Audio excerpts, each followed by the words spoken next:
ইসরায়েলকে লক্ষ্য করে রোববার রাতে কয়েক ডজন মিসাইল ছোড়ে ইরান।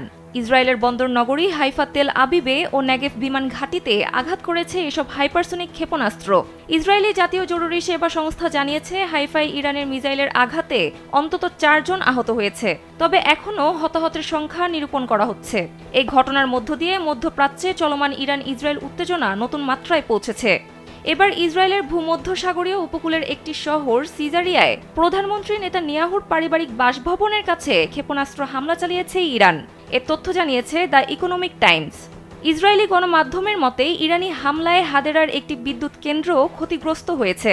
যমুনা ইলেকট্রনিক্স ঈদে ডাবল খুশি অফার সিজন 3, যে কোনো পণ্য কিনলেই পাচ্ছেন নিশ্চিত ঈদ উপহার। ফিলিস্তিন ক্রিনকেলের মতে, পশ্চিম তীরের বসতি, গোলান হাইটস, গ্যালিলি এবং হাইফা অঞ্চলসহ মধ্য ও উত্তর ইসরায়েল জুড়ে বিমান হামলার সাইরেন সক্রিয় করেছে ইসরায়েল।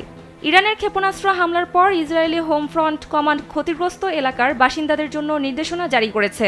তাদের আশ্রয় কেন্দ্রে চলে যেতে বলা হয়েছে, কারণ আকাশ প্রতিরক্ষা ব্যবস্থা ইরানের ছোড়া ক্ষেপণাস্ত্রগুলোকে আঘাত করেছে।